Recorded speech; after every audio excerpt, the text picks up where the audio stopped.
fuck.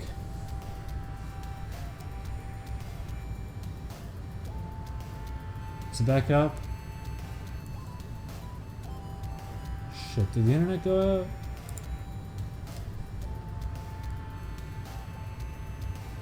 Hello? Is it back up? Okay. Sorry, the internet's been shit here as of late. I'm sorry about that. Where did I get cut off?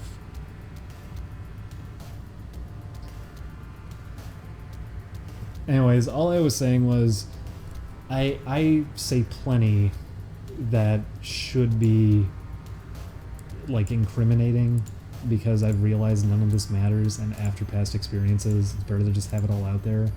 So it's strange to see not only is irrelevant nonsense being posted that I've already been open about, or like just not even being honest about these stories, because it's like it's still stories about nothing. There was a post. What was it? There were plenty of posts in there that were also just situations that happened that I wasn't even involved with, and it wasn't anything that mattered anyways. Like, oh, he was like he was on DeviantArt. He used a Nintendo community, which he didn't get the right screen name for that. But it's all stuff I've talked about before. Why does that matter? I've recognized now that I need to just stop caring a lot about these things because I've already put this all out there. I was acting intimidated about the address and everything, but honestly, if someone finds it, you know, whatever. People are adults. I mean, you just use white pages if you want to find someone. It's not hard. The only reason I was really kind of defending that sort of thing is because while I don't want to be bothered in person, it was mostly just because I don't want Julian to kind of be affected by all of this, because I've known plenty of lousy people in the past, and I'm sure it was why a lot of that stuff was so inaccurate anyways.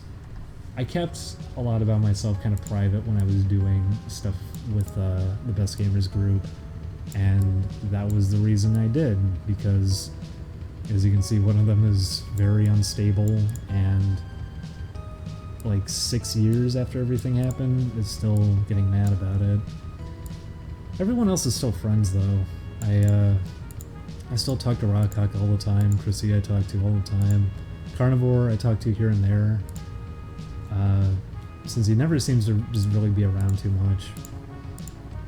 But everyone's still friends for the most part. It's just one of them who is pretty visibly exposed that he's kind of trying to start fights. If anyone was watching when all that happened on Twitter, he was responding and egging on drama. But oh. It wasn't, it's really put into perspective how none of this matters, and I've probably done more harm to myself than anyone attempting to dig up information has been doing anyways. No one's found anything as it is. That one account was way off, so it doesn't really matter. But I'm sorry, I just want to make an apology for all that. I'm sorry for being kind of whiny about it for the past week. Just having that sort of response and having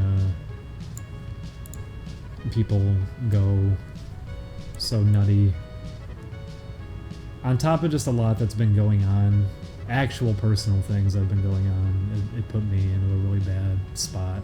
So just want to say sorry. I've realized now all of this is stupid and I really should just stop caring.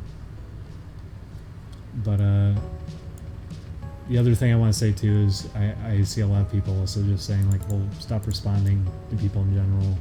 Don't let people like affect you with negativity, because people say like don't read the comment section and everything. This was unrelated to the comment section. This is just like directly coming to me, but at the same time, it's what I was saying before. I'm trying to be like as wide open as I can now, because it's just easier to do that. It's these things don't matter, and letting them matter is a mistake. It's I mean, it's why Julian kept his Tumblr up and everything. He doesn't care. All that's accessible. His FA is accessible, so's mine. I don't really care.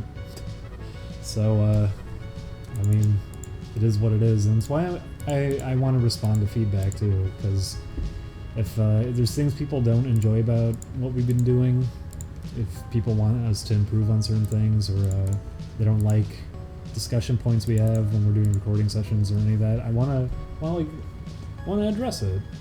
I don't want to be somebody who is doing video content and just sitting there like, no, everything I do is right.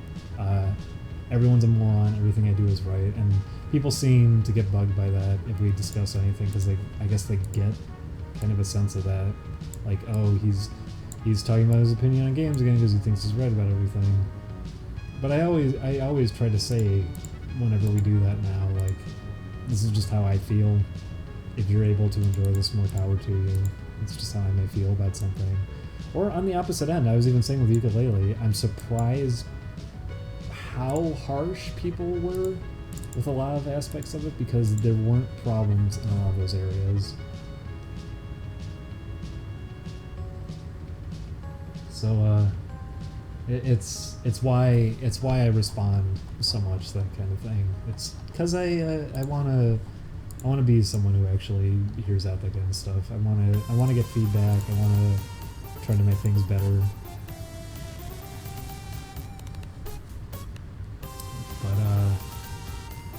But I'll say again, like, I'm sorry that I was being a big baby idiot on Twitter for like the past week over this. And people were saying that too, like, oh, let's fuck with these guys who are trying to mess with you. Please do not do that. I actually got muted on our own subreddit, by the way, which was kind of funny. I don't know why. It's bizarre. That's unrelated. Point is, though, I went out of my way to just kind of remove a thread, because it was a lot of discussion about that. Like, okay, let's fucking get back at these guys. Don't do that, because as disappointed as I am that one of the people from the Best Gamers who burned bridges with that entire friendship circle, everyone else is still friends, there's one, the odd man out. As much as I'm disappointed that 6 years later he's still going out of his way trying to fuck with everybody, I'm not gonna go to that level. I don't care. Everyone's focused on their own lives and doing work, projects, actually trying to achieve things they want to do, and hopefully he'll get to do things he wants to do too. Hopefully he'll get over this. But I'm not gonna resort to that kind of level. I'm not gonna name drop him or anything. I'm not gonna like dump his information somewhere.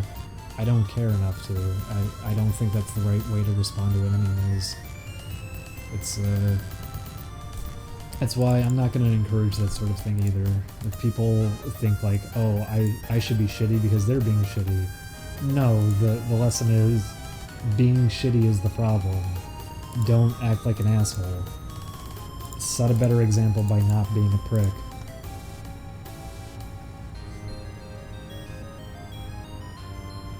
So, anyone who is making posts like that, please do not do that. That's really, really awful. If you're seriously thinking that's a solution here, don't make this like a rabid Markiplier fan base. Don't do that kind of thing. I don't like that.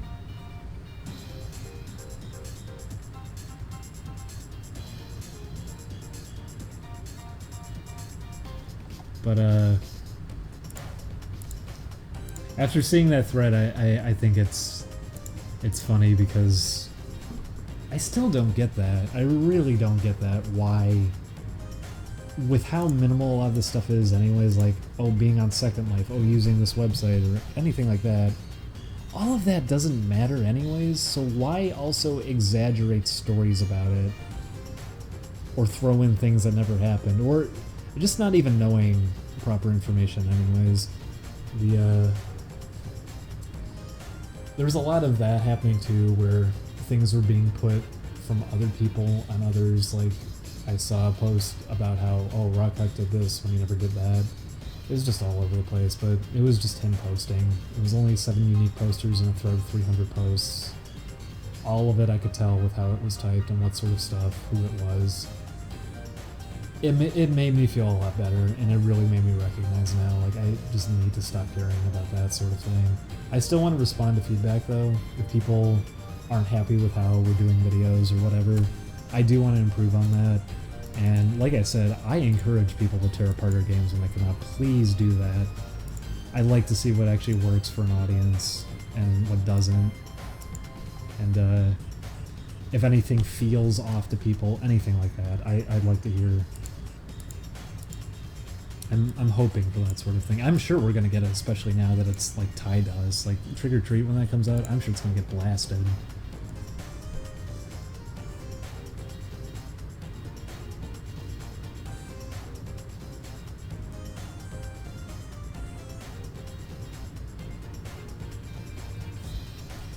But I said it before, I'm going to try to hold off on discussing game stuff in videos, since I know people want to just kind of hear goofy noises rather than that kind of discussion. And I said it before, I think it's a problem I've always had with people. I think the tone of my voice and everything always gets misread, so people think I'm trying to act high and mighty. I'm not. I'm really not. I'm sorry if it comes off that way. I want to make discussion while we're doing those videos, and well, I think some kids just got busted for street racing out there.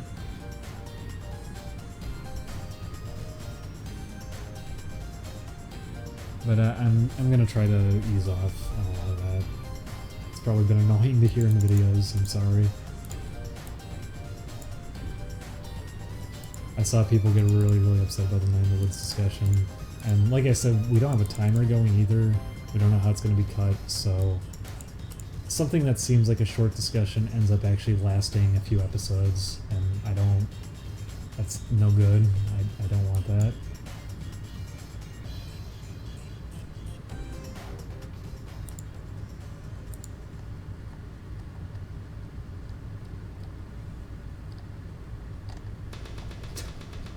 Yeah, that's right. They found out that they found out I have a crush on a Digimon. They're gonna arrest me.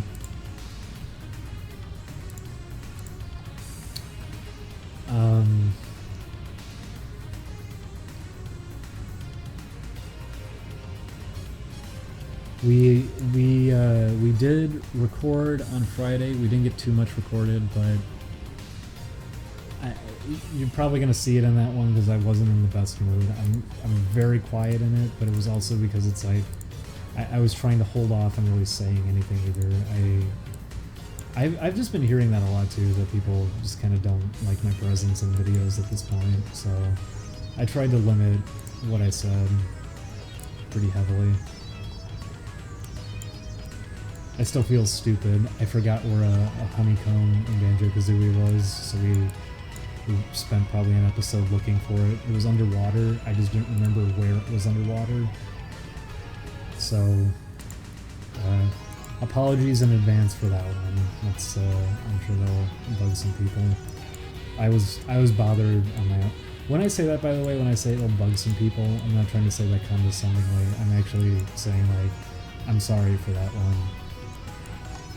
Because keep in mind, like, before we were doing these videos, I was in a position like anyone else where I was just kind of watching this sort of thing. So that would irritate me too if I was watching a series like that. And I ended up seeing these people miss something that I was aware of, and they should be aware of because they're coming and playing this game. That's why I don't really feel good about doing, I I don't feel good about doing blind playthroughs anymore without kind of playing it in advance. Ukulele, someone was saying like, how could they miss that one ghost behind the beginning? It's because you're not going to know that on a first playthrough, that it's just right there, you drop down. We did find it later, but it's that sort of thing. Like, I could see myself leaving comments like that too if I played a game and I saw someone else playing it.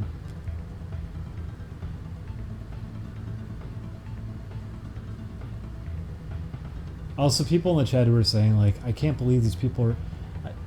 I'll say it again, this isn't because I'm seeing this sort of feedback, it's also because I feel that way on my own. And it's part of why I feel anxious about these videos going up sometimes, because I know I did like a poor job of something while playing it, or other things like that. God Hand, I'm sort of dreading if we end up playing it, because on one end, I'm going to be having a very, very good time playing it. Unless Chris hates it. I could see Chris hating it. I think he does hate it. But, it's also a very, very hard game, and making commentary while playing a game like that is going to be difficult. And it's very easy to make small mistakes in God Hand. If you're on level die, and you even just get slightly poked by an enemy, it's going to take off either a third of your health or half of your health. It's really significant if you make a mistake. So if I even goof up slightly, I'm going to probably die. And when you're on level die especially, health pickups are pretty scarce. But I feel like that's going to be kind of a messy series just for that. I'm going to be really nervous playing it because I don't want to make mistakes. And it's the kind of game that it's very hard not to make mistakes, especially because it's very true. It is a game that if you die in it, it's kind of your fault if you recognize it, if you understand how the game already functions, because a lot of enemies use attacks that you use, or they use patterns that are shared across other enemies. So it's like, okay, he does this thing where he swings at you 3 times, and then he does this really long attack at the end. If they hold something like a girder, for example, and they swing it at you, they either swing it down on you, which you have to sidestep, or they swing it to the left, they swing it to the right, which you can just dodge in place. Then they swing it down on you, which is when you want to go in for an attack. That kind of thing. That's shared across most of the enemies in the game, so you pick up on that around the beginning and you become familiar with it for the rest of the game. But you do need to pick up on that. You don't know that out the door. So there is like a little bit of learning to it. But after you do that little bit of learning, almost everything in the game is kind of on you at that point. But what's also on you is positioning, and if you are caught in a bad position, you could die immediately for it. The challenge arena matches can be a lot of that, because they try to drop like 3-5 enemies on you in a really tight area. So to win those fights without dying, it's you hitting everyone, running away, hitting everyone, running away, just a lot of that, since you don't have room to really move. I feel like that's the one thing I could probably say about God Hand that I'm not the biggest on, is that crowd fights are kind of messy thanks to that. But I still like them. I still like crowd fights because they feel really intense. And you feel like you're really on par with enemies in God Hand because of that. You don't feel like you're fighting weak little grunt enemies in a video game. You feel like you're fighting someone who is kind of the same as you. And that's all I could ever ask for from a game. I like that sort of intensity.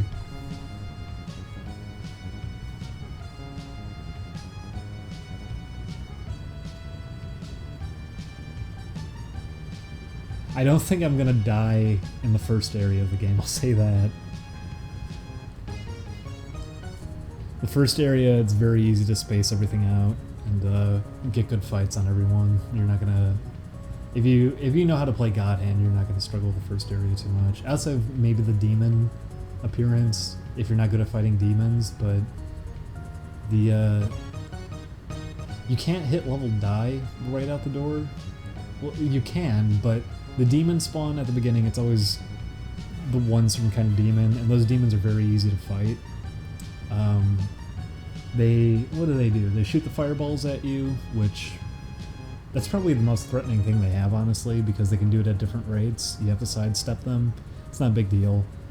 I think the most threatening thing actually is when they get behind you and you have to counterattack them, because if you're dodging in place and they get behind you, the counter prompt actually will disappear and reappear after you're dodging in place. So sometimes you have to have like amazing reaction times to pull those off. I think it only stays up on screen for like 25, 30 frames. You barely have time to counterattack if they get behind you, and you're gonna lose almost all of your health if you don't counterattack them when they get behind you. It's a big deal because they grab you. It's not just an attack; they grab you. But they're pretty easy to fight outside of that. There's so much room to make really bad mistakes, but if you can recognize everything they're doing, you're probably not going to make a mistake, and you can get them out without too much difficulty. Or you can just burn your god hand if you're going to be weenie. I think if I play it on the show,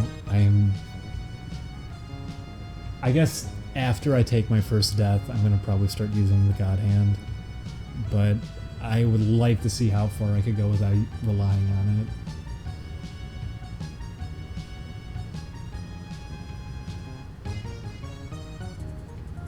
But God Hand is a really, really fun game. I recommend it to everybody. Controls in it are... They take some getting used to, but you will love them once you get used to them. And thanks to how it controls, combat feels incredible in it. Plus, if you're familiar with fighting games, some of that familiarity is actually going to come into play in God Hand. Like, if you want to... There's combos, like there's legitimate combos, because if you knock enemies back into a wall, you can juggle them off the wall. You can set things up to keep them locked into the wall. You can cancel attack animations after the attack already connects too, by dodging after the animation comes out. There's just so much to it. It's crazy how solid the combat in that game is. It feels so good to play. Just the sound effects too, the animations, just how over the top the attacks in it feel and everything too. It's wonderful. It's a very, very good game.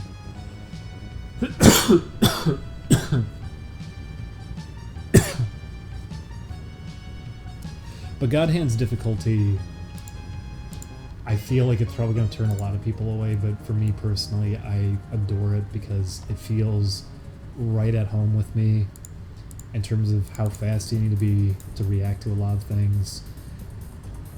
I'm sure if I had slightly better reflexes, it would maybe feel kind of easy-ish. Because that's like the same kind of thing for Guilty Gear, for example. Guilty Gear, some of the overheads in that game can come out in like 8 frames, so you just have to predict them ahead of time. And most overheads come out at like 14 frames if people use tricks, because you can use barrier canceling when you jump off the ground to do quick overheads. So being able to read that 14 frames visually, very, very difficult to do. Most people do not have reactions that incredible, and I sure don't. I think I can react to something within like 19 frames visually. I think I can respond to something. On average, it's usually 20 to 22 frames. That's kind of the area where a player in a game can respond to something visually. So, God Hand does a lot of that. Any time it has like a quick time prompt, that's the timing window on it. It's really, really tight. So, it doesn't feel like a weak little quick time event for like, oh, I get to feel so cool, look at me doing this little animation while mashing a button. It doesn't feel like that in God Hand. Because you barely have time to respond to it, it feels like life or death, and when you see that pop up on screen, you freak the fuck out and want to hit it as quick as you can.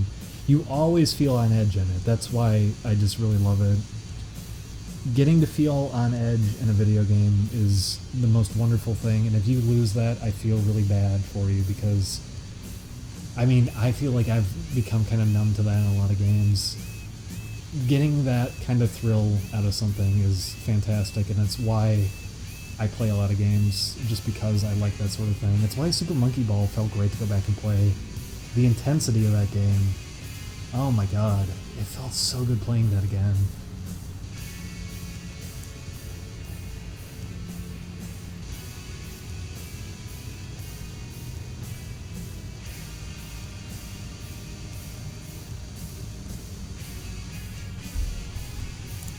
But, I don't know. I did it again, by the way. I started going into Game Talk. I need to limit myself on that more. This is... I'll put the disclaimer out there again. This is just how I feel. I'm sorry if it sounds like me trying to say that this is a thing for everybody. It's completely on me.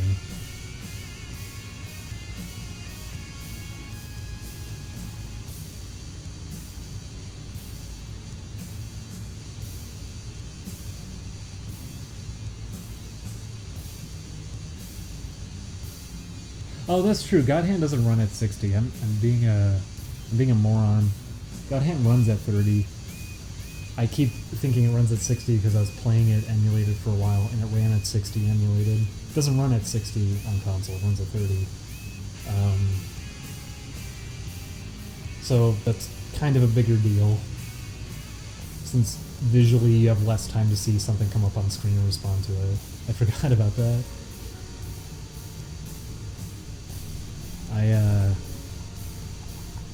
I guess that's one thing I would like about it, if it ran a little bit better. Especially for what kind of game it is, but I don't even mind it too much.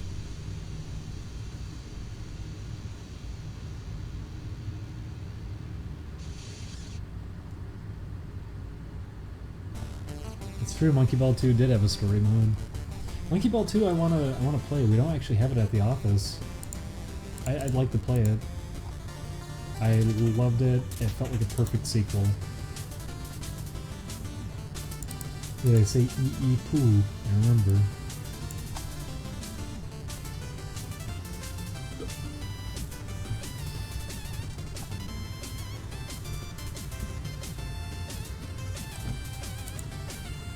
But, what I was gonna say about the games that we're working on, Trick or Treat, I probably mentioned this repeatedly, but I guess it doesn't need it, but I'm gonna just throw it out there again that, Trick or Treat was not a thing that we really wanted attached to, like, Omni Plays and everything. It was meant to just kind of exist as its own thing, because it wasn't gonna be a big, grand, spectacular game. It was just gonna be a little arcade shooter, and a lot of people, because of that, are sort of disappointed, and I don't blame them. It was the game we were going to release first because it's like, okay, well, it's already close to done, let's get it out there. Bippy is going to be the first big project we're doing. It's going to take a few years to make. It's very early in development, we don't have too much. Which is why it's kind of weird seeing anyone who responds with like, oh, so this is a platformer. I mean, it's in a debugger room. We really don't have much of it yet. It's going to be a while. Especially with how much we want to do animation for it. It's going to be a very large-scale project, and it's going to be something we're focusing a lot on. Trick or Treat was meant to be something kind of just small, simple, see if we could do it. And it was, even though both of these games are games that we want to do together, me and Julian, I would say Trick or Treat is more focused around his sensibilities, and Tough Dippy is more around what I would be kind of... I don't even want to say interested, because I'm interested in what he wants to do with the Trick or Treat. I mean, a lot of the ideas there are ones that I had too, that we discussed, or, I mean, how many of the characters did I design? I think I designed 4 of the 6 playable characters that are in there right now. So, it's a thing we both want to do.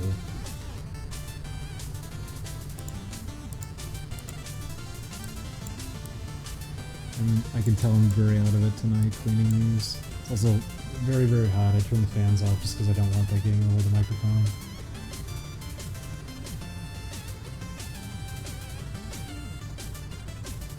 Music's too loud. I turned it down a lot. I'm surprised it's still too loud. Is that better?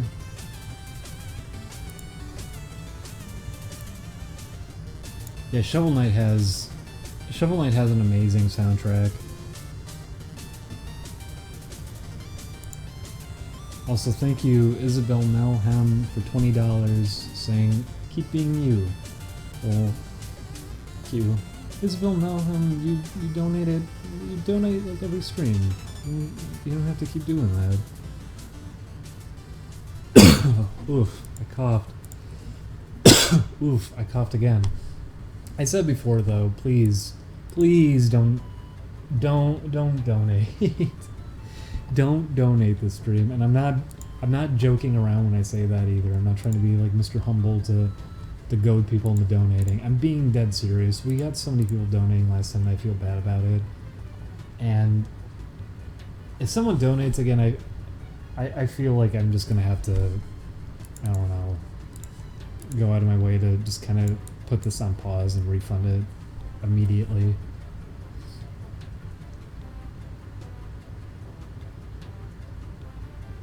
Oh, it's that I'm not loud enough? Really? Huh. I'll turn the mic up more. Turn the music back up a little bit. Okay, is that good? Anyways, hang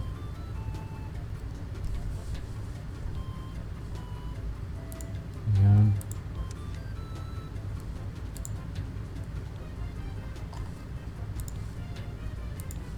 Okay.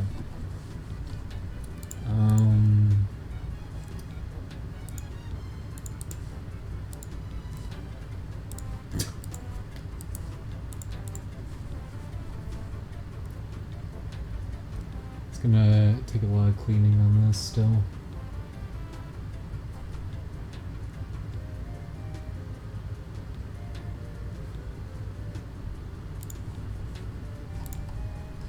But you can see with these frames too, his tail kind of...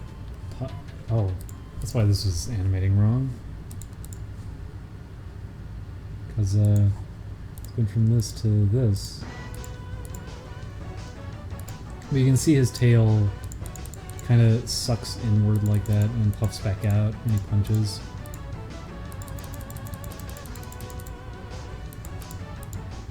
But your punch in the game is very, very, very, very quick. Comes out on the second frame, so you can respond to things quickly in it.